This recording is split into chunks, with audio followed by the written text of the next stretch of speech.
فلک نوال کے پاس آتی ہے اور کہتی ہے آپ کدھر جا رہی ہیں؟ نوال بتاتی ہے میں آفس جا رہی ہوں۔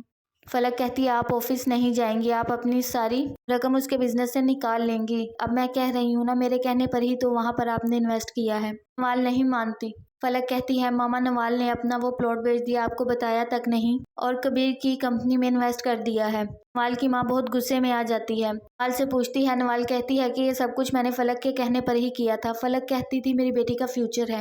فلک مکر جاتی ہے اور اپنے کمرے میں آ کر بیٹھ جاتی ہے۔ نوال کہتی ہے کہ جاؤ ماما کو جا کر سچ بتاؤ، تم کبیر کی کمپنی سے اپنی انویسٹمنٹ نکال لو تو میں ماما کو سب کچھ بتا دوں گی، ورنہ میں نہیں بتاؤں گی۔ نوال غصے سے وہاں سے چلی جاتی ہے۔ نوال کی ماں وکیل کو بلا کر پراپرٹی دونوں کے نام کروا دیتی ہے۔ فلک حمزہ کی سپورٹ پر انٹرویو دیتی ہے اور کہتی ہے کبیر نے مجھ پر بہت ظلم کیا ہے۔ کبیر بہت بڑا بزنس مین ہے لیکن اچھے کردار کا مالک نہیں ہے۔ کبیر کو بہت غصہ آتا ہے، وہ فون کرتا ہے اور نوال کی ماں کو بتاتا ہے کہ اپنی بیٹی کے کام دیکھیں، مجھ پر طرح طرح کے الزام لگا رہی ہے۔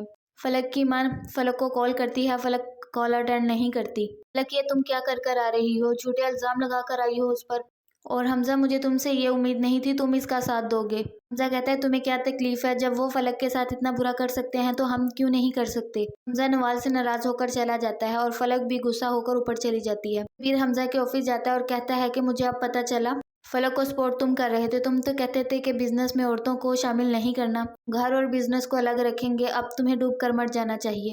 ماریا کال کرتی ہے اور کہتی ہے کہ تمہیں بہت سے پروجیکٹ میں سائن کرنے کو ملے گا، اب تم تو فیمس ہو چکی ہو۔ فلک کہتی ہے میں عدت میں ہوں، ابھی کوئی بھی ایگریمنٹ سائن نہیں کر سکتی، میری مجبوری کو سمجھو۔ نوال کی مامی آ کر پوچھتی ہے یہ کب ہوا ہے؟ فلک کو طلاق ہوگی اور اس نے انٹرویو دیا، یہ اچھی بات نہیں ہے۔ فلک آ کر کہتی ہے کہ 8 کے بعد ہمارے گھر مت آئیے گا، نہیں مجھ سے برا کوئی نہیں ہوگا۔ کہتی ہے کہ مامانی ہے، تمیز سے بات کرو۔ فلک غصے میں ہوتی ہے، سب کچھ مان جاتی ہے کہ میں نے کبیر پر جھوٹے الزام لگائے، میں اپنی بیٹی کو خود چھوڑ کر آئی تھی وہاں، مجھ سے نہیں سنبھالی جاتی، آپ سے بھی نہیں سنبھالی جاتی تو واپس چھوڑ آئے، نہیں تو میں چھوڑ آؤں گی۔